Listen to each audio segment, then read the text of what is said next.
Welcome to Ireb Resistance Radio, where we discuss the resistance work going on in Minnesota's 2nd Congressional District.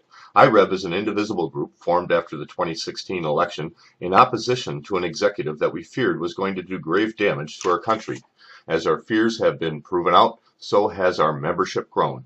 We attract people from across the political spectrum, but make no mistake, we are united as a progressive force in Minnesota's politics. Join us on our Facebook page, search for The Indivisible Resistance of Eagan and welcome Burnsville. to the next podcast. This is Ireb Resistance Radio, and we have with us today a special guest, a candidate for Eagan City Council, Gary Hansen. Gary, welcome to our podcast. Thank you, Mark. I appreciate the invitation. Thank you for being on. Well, we got a couple of announcements, a few things that we want to talk about before we start asking Gary some questions. We do have a GoFundMe page, and I'd ask our listeners to go find that. And I'm sure I'll put a link on the video after the fact. And then we also are putting up our webpage, irebradio.com, and that'll be up soon, hopefully. And you can participate and see what's going on with us there. Getting back to our guest, Gary is a candidate, like I said, for Eagan City Council. Now, this is an interesting race. We've got, it's a nonpartisan race, and normally we've kind of been a bit of a fanboy club for the Democratic candidates this cycle. We are a group of a wide range of people. We have a lot of independents and a few former Republicans, but we tend to, lean progressive. And one of the people that we tend to like in this race is Gary, and that's why we asked him to come on. And I did take down all of my campaign posters in honor of your nonpartisan position, Gary. So, but you are here with Ireb, and we were a nonpartisan group through the race. We did not, actually do any officially endorsing of people, that type of thing. And so what we want to do is get to know you a little bit better. Now, I personally have known you for a couple of years now, or actually several years. I've seen you around. You've come, to some of our meetings. I've seen you talk at different events, and you and I have chatted briefly here and there. And I haven't had a chance to get to know you. We did chat a little bit before we started filming tonight, and so I wanted to kind of continue that on the air. And I was hoping that you would just kind of give us your little bio, your best stump piece on, who is Gary Hansen? Where are you from? It looks, from my best I can tell, you've lived in Eagan a long time and got some roots here. I'd like to hear a little bit about that. I have lived in Eagan for 34 years. I'm, believe it or not, I am a farm boy from South Dakota. So grew up on a farm there, and went to college at South Dakota State, and I'm active in the Alumni Association here in Twin Cities for SDSU. I have been on the council now for 10 years, so I'm a candidate for re-election, and I like to point that out to people, that I have that 10 years of experience to put to use. So as far as my background, I've got a law degree. I graduated from Mitchell Hamlin School of Law more than 20 years ago. I worked for 42 years in the banking industry in 4 different locations, the last 33 years in St. Paul. And I enjoyed that, but I've been retired now for the last, since the middle of last year, and I must say I'm enjoying that even more. So, and I found that running a re-election campaign occupies you full time, so I'm glad that I don't have those job commitments anymore. Well, you're not a stranger to this public service life, though. I mean, like you said, you've been serving 11 years as city councilman. You've also at 2 points in time stepped in as an acting mayor. Well, each year the mayor appoints an acting mayor to act if needed in his absence. And so in 2011 and 2016, I believe it was 15 or 16, I served as acting mayor during those years. And on a couple of occasions, I did have to conduct council meetings in the mayor's absence. And I feel bad. I've never been to a council meeting. What's it like? Are they, Eaganites, how are we? How do the meetings go? Generally, it's very cordial. We try to keep it informal. We've got a structure, an agenda that we follow, and all the council members, of course, are very familiar with it and how the meeting should run. Occasionally, we will get some people in the audience who may not understand, when it's appropriate for them to talk or when it is to be quiet, and the mayor keeps a firm hand over that. Mike. Mike McGuire, yes. Yeah, I like Mike. We're going to have him on sometime too. So that's an open invitation right now. I'm going to put on here. All right. You talked a little bit about Hamlin. You're a lawyer, right? Or you got your law degree from Hamlin. Hamlin, yes. Yeah. And, actually, I graduated from William Mitchell. Since then, within the last few years, they have combined with Hamlin, and it's now Mitchell Hamlin School of Law. Okay, that's where I got. Yeah. Okay. Yeah. That's impressive. I mean, that's an impressive degree to have. You're a smart guy. Yeah. All right. Well, then I have to ask. You've done a lot of things. What point did you find yourself becoming political? Have you always been kind of politically minded, or is this something that's come on later? I really have always been politically minded, interested in government, and that goes all the way back to my days in elementary school, when I was president of our Young Citizens League, and my favorite classes were civics and history, and particularly government-related aspects of U.S. history. And then into high school, the same thing, and served as a student body officer in high school. And then into college, I was in the student senate for a couple of years and was a candidate for student association president my senior year, and majored in political science and economics. Political science was really something I was very much interested in, but I knew I'd probably better have another major that would get me a job. So I got an economics degree, and that got me into the banking industry. What part of the political science did you like the best? I mean, I took I love political science. Well, what was it that hooked you? I mean, what is it about politics that hooked you?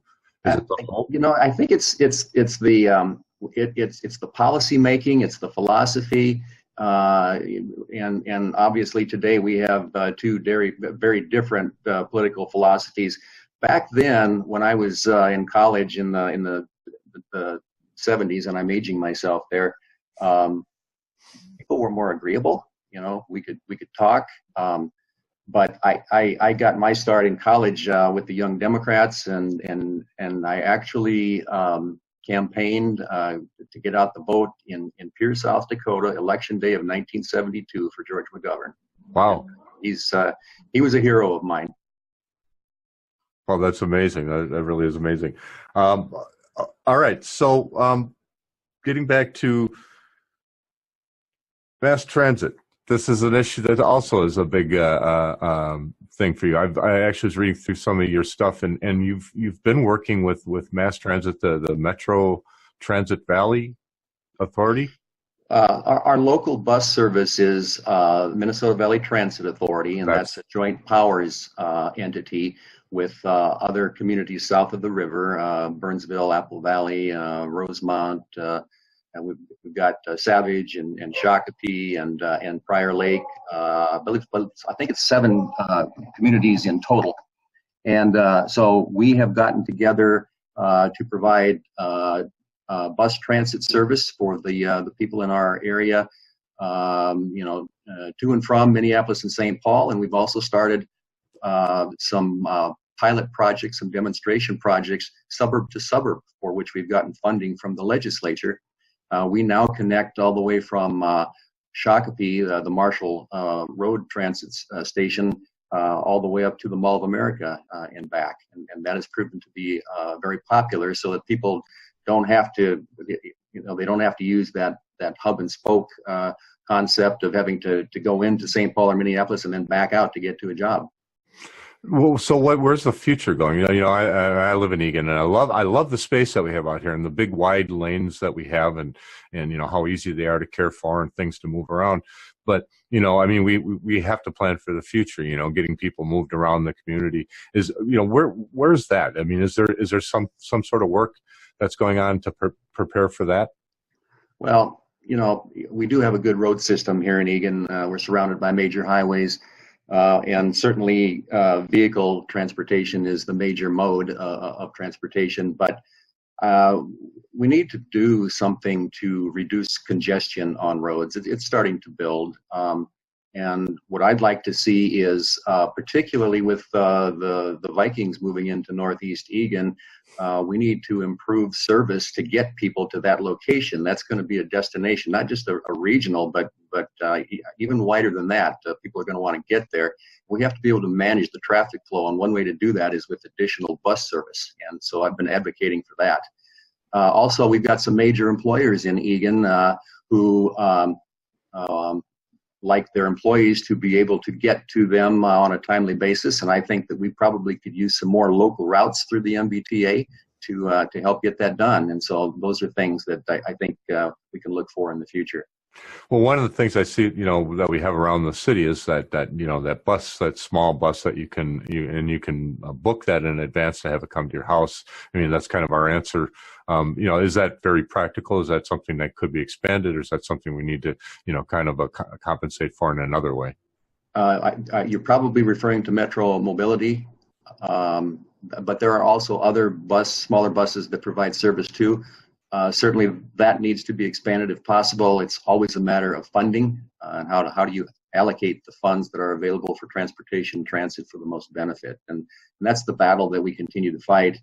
I am a member of the Transportation Advisory Board, and we work with the Metropolitan Council to plan and fund transportation and transit projects across the metro region. And so I work there to try to do what I can to be sure that Eagan gets its fair share of funding for transportation and transit. So that's always an interesting challenge.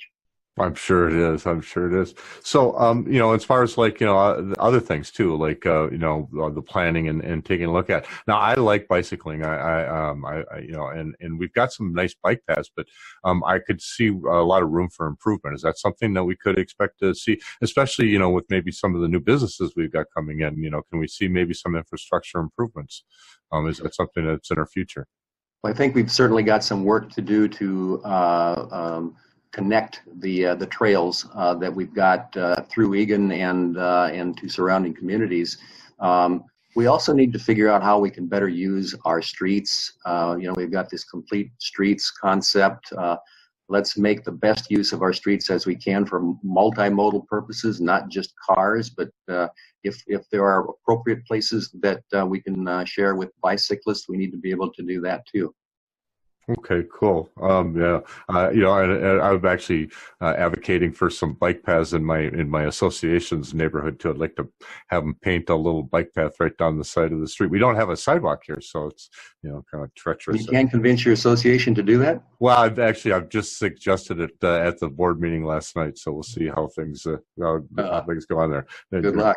Yeah, there's a committee on it, so we'll see how that goes. And then, so getting back to that Vikings facility, that was pretty awesome. I actually went up there. I did ride my bike across, and when they were running training camp up there, and that is an amazing facility, and to land that world-class destination here is, you guys had to felt pretty good on putting the work in and getting that done.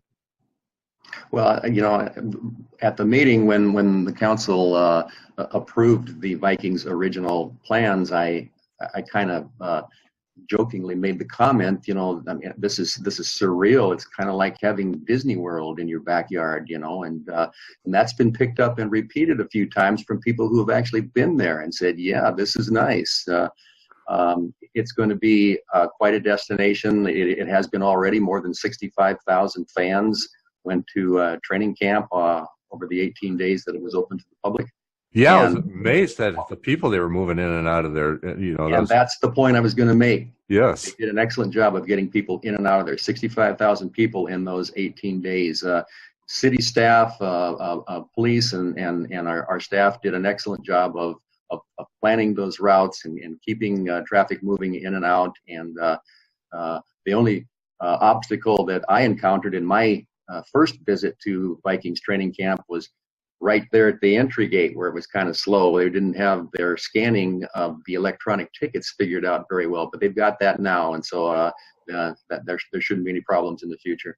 Yeah, that's quite, and actually, they've got a little location there to bring food trucks, and it's just the training camp site is it's pretty amazing. I'm really impressed with it, and I wasn't a huge Vikings fan. I shouldn't admit that before they built this, but I sure am now. It's really quite and the hotels and things that they're going to build. Actually, one of the local stories is there's a hotel not too far from the training site that they ended up taking over because the hotel hasn't been built on site for them yet. And and it's actually just like walking distance from my house. And so see these, huge hulking players in the neighborhood was kind of interesting. Well, and of course, the Wilf brothers, who own the Vikings, have great development plans for that whole area. They have built their headquarters and their practice facilities on 40 acres. They have another 160 acres there that they can develop over the next 10 to 15 years, and they're going to develop retail and office and medical facilities and multifamily housing, more than 900 multifamily housing units there. It's going to be a community unto itself. Currently, they're working on a 4-star hotel, 320 rooms, and an 18,000 square foot convention center. So, well, I think that hotel got moved up too after the guys had to stay at the cheaper hotel this last spring.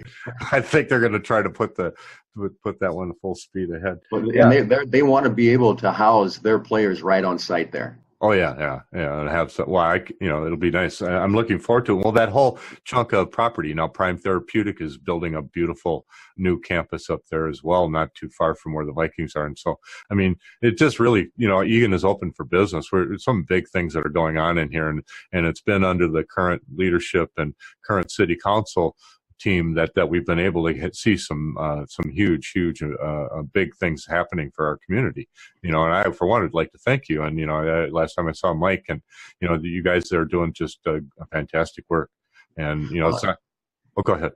And it's important to remember that last year that Vikings development was responsible for $208 million in economic development, which is wonderful for our tax base. And I always remind homeowners that it's the businesses in Eagan that are the foundation of our tax base. They pay the bill, mm-hmm. and they're the reason that our homeowners' taxes are so low in our community. Now, over the next 10 to 15 years, there's potential for an additional up to $1 billion worth of economic development. It's going to be tremendous for our community. Well, you've been a great public servant over the years, and that's one of the reasons I wanted to take some time to talk to you and get you out in front of our members. And I want to talk now a little bit about your race. You've got like we mentioned at the top of the show, you've got a 3-man race for 2 positions. And so, we've got you who, I would wholeheartedly encourage people to vote for. And then there's 2 other candidates in the race. And so there's another guy, Paul, that a lot of folks seem to like. I don't know a lot about him, and I'll ask you to kind of compare and contrast yourself with the other guys in a second. But, I'm going to take a second here, and then there's the third guy. And this is the guy I'm worried about, this other guy. There's this, who I'm talking about, Dave Meyer. He's one of the guys. So, and this is what I tell people: if you want advice on who to vote for in this race, you can vote for up to 2 out of the 3. I would say if you vote for 1 or 2, make sure neither one of those is Dave Meyer. I would he's a Tea Party extremist. He's one of these guys. This is part of the problem, and I'm going to, excuse me, Gary, for a second, I'm going to get on the soapbox. This is one of the problems that we've run into this country. So like everybody woke up one morning and said, what is this organization called ICE that's hauling people off and separating, families and children? And we didn't know, where did this come from? And it came from because the Republicans for the last, 30 to 40 years have been gaming us and getting people in at with their radical, it's not even a proven, financial agenda to destroy the government. We're the envy of the world, but it's not good enough. We have to destroy it. And so guys like Dave Meyer, they insinuate themselves at all areas of government to try to, advance this radical agenda because some rich guy told them it's going to work. And so here we are. We're at a nonpartisan, and I'm going to get off my soapbox now. We're at a nonpartisan race, and it's necessarily not a partisan race. And one of the things I wanted to bring up and talk about was I was looking at some background stuff on Gary, and one of the questions you just asked about, like single pair or not single, minimum $15 an hour minimum wage, and I liked your answer. It was like, well, we actually honestly don't deal with that at our level, and so that's the reason why we're nonpartisan at the city level. There's things that we need to deal with that, shouldn't be tainted with partisan politics. And so so in that regard, having taken a shot at one of your opponents, I'm going to ask you, give us a little look at the race, and how do you separate yourself from your opponents? Well, this campaign is difficult to gauge because I really haven't seen anything in terms of literature from Meyer. He's put up a lot of signs, and they're very noticeable, his white and red signs, and I think he's counting on that. And the disappointing thing is that he's really trying to turn a nonpartisan election into a political contest. And like you pointed out, on the city council, we keep politics out of our dealings. And so I think he's decided that his opportunity to be a member of the council is going to count on motivation of his political base, and I think that's what he's trying to do. And so I've been out knocking on doors. I have been walking some days 8 to 12 miles. I'm in very good shape. My legs are in good shape. I've lost 12 pounds, so it's good exercise. But I find that to be very rewarding, to get out and meet people and talk with them at their doorstep. And the reactions that I've gotten have been very positive. Again, people love living in Eagan.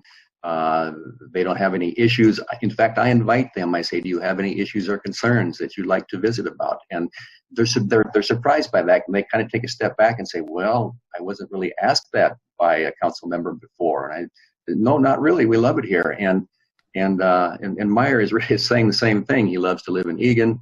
The city's been doing a good job. So he hasn't explained what issues he sees, what he would do differently, how his decision making would differ from the current council members. And so that's why I say it's very difficult to gauge this campaign, because in a city council election, we don't do any polling, so we don't know where we stand. You just have to rely on the kind of the direct feedback that you're getting from people. So what do we expect then in the next cycle? What's a vote for you get us? A vote? Well, I like to remind people, in terms of distinguishing myself from the other candidates, that I've really reached out regionally to represent Eagan on numerous boards and committees. I was president of the Association of Metropolitan Municipalities over the past year, which is otherwise known as Metro Cities. And that organization represents 90 Twin Cities area communities before the Metropolitan Council, the Governor's Office, and the legislature. So I've had a lot of experience in testifying before legislative committees, representing the organization and the interests of those 90 members of Metro Cities. So I've really reached out. Council members will have different approaches to how they go about doing the business of the city. I felt that I could contribute the most through regional representation, not only through Metro Cities, but on the Dakota Communications Center. I'm Eagan's representative. MBTA, I've already mentioned that. Suburban Transit Association, Transportation Advisory Board. Yes, I'm retired, and so I have the time to do all of that. I often wonder how I had time to work a year and a half ago. But so I enjoyed doing that. You are a hardworking guy, and you actually knocked on my door yesterday, and you wouldn't answer. Well, I was working from home. I don't know how I didn't. Anyway, I was probably busy. Well, the last thing I just wanted to touch on a little bit too was some of your policies. That I was really intrigued by how you do reach across a wide range, and I'm all for that. I think communication is huge, and I think the more you can network out, and the more we can share our understanding of things and learn from others, the better we're going to do. And along that lines, we were talking about HIP. It's one of those programs, and I wanted to talk a little bit because you're not a spendthrift. I mean, you do watch the money, and that's actually something you're known for. So talk a little bit about that, and then before we run out of time here. Well, HIP is the High Performance Partnerships, and that was actually formed more than 10 years ago, before I got on the council, but it's done some good things, including the Dakota Communications Center, which is the Dakota County's consolidated 911 call center. We've been able to operate that very cost effectively and efficiently, and save some money by doing that. So any time that we have the opportunity for those kinds of alliances with other communities and with the county, I think we ought to be doing that. So, if there's any opportunities for any perhaps joint staff training that we can do, sharing of technical expertise, those kinds of things, we ought to be looking for those opportunities to be more effective and efficient and save some money. Well, thank you, Gary. Thank you for running, and I look forward to your continued presence on our city council. I know for a fact, well, actually, I could tell you I've already voted for you. I voted early, but I expect that you'll win again, and I would encourage anyone listening to this, or actually just to listen to this, to see what a great candidate and what a good servant you've been. Thanks, Gary. Thanks for being on the show, and I think we've just about run out of time. Thank you, Mark. I appreciate this very much. Thanks.